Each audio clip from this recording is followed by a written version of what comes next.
Friends, this is a good old Fisher here, and this, what you're hearing through it, is called white noise, background noise. And I will tell you what, this Fisher paired with these cheap blank KLH plastic speakers sounds great. I would say if you put these speakers, cheap, this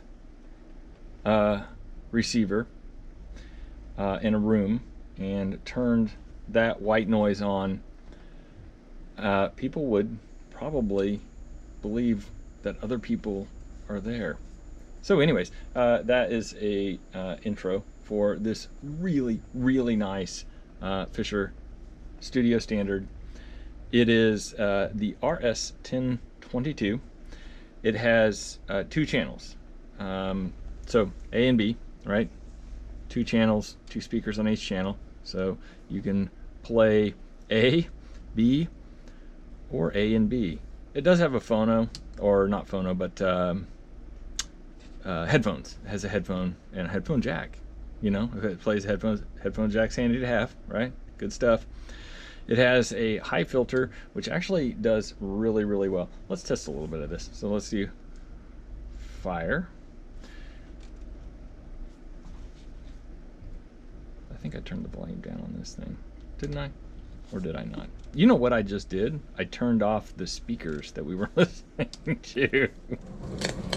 Okay. That's with the loudness on. Let's turn it off.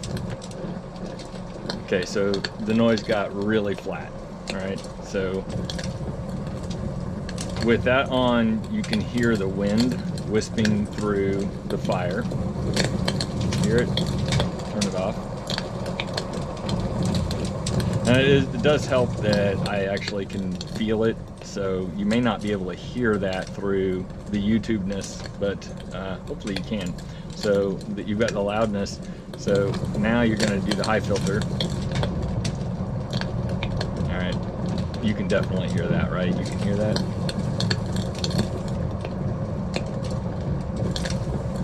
Very good. So the filters work. The filters work very well, and it does have treble bass, right? So let's play with that a little bit. So let's leave the loudness on. Now, I know that you can't feel that, but it drastically improved. So hear that wind kind of coming through, or the fire creating that wind sound, and then it's all gone. All right, so the bass is working good. Treble. All right, sounds like somebody's breaking glass.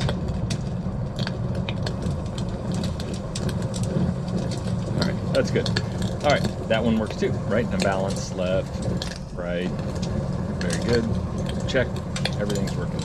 All right, so the nice thing that I really like about these Fishers, particularly this kind of genre of Fisher, is that they came out of the box just ready to go. I mean, you really don't need to dial these in.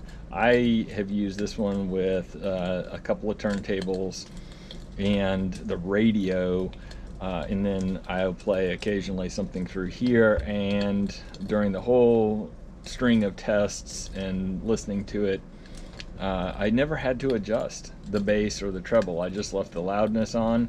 I did not turn on the high filter. I imagine that the high filter is probably there for tape, for cassette. So it does have tape in. It does, or auxiliary phono, but it does have the tape monitor, so it does have tape in. So probably, you know, some kind of like, I would imagine that this is some makeshift Dolby, maybe even before Dolby. Anyways, maybe it is Dolby. I don't know. Maybe it's stolen circuitry, stolen secrets, top secret circuitry from Dolby that Fisher did, and there's a conspiracy, and that's why the world is so messed up now. Actually, the world's not really too messed up, but anyways, you know, opinions aside, let's go to FM. I'm going to turn it all the way down so that I don't wake those sleeping children upstairs. At Carnegie.org. Okay, so this is a public radio station.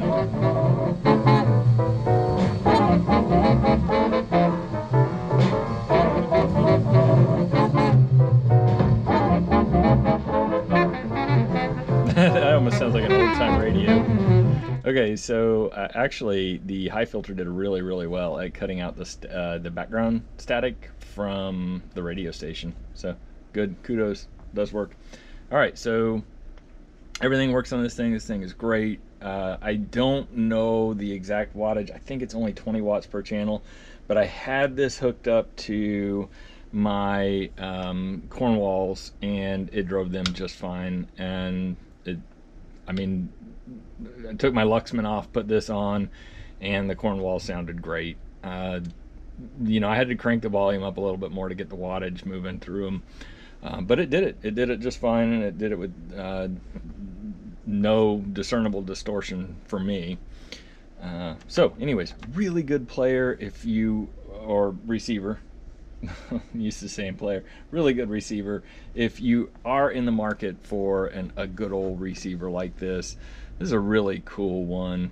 Well worth it. Let me see here if I can turn some lights off so you can see it with the glow. Pretty cool stuff. This meter over here is actually signal strength. This particular one, oh my goodness, this thing is in fabulous condition. Like no scratches, hardly, like just surface, minimal scratching, and like no big dents or gashes or anything, no missing knobs. This one's just all right. Okay, anyways, my point is if you already own a receiver and you don't like it, buy one of these and just see if you like it. And if you don't like it, then give it to your kid or save it and put it in a safety deposit box and bring it out in 10 years, because people will have realized in 10 years how nice and good these are, and they will have increased in value. Thanks for watching. Give it a thumbs up, like and subscribe, and put a comment down there. Just, you know, am I really off on this? If I'm not, then, or if I am, then whatever. Thanks for watching.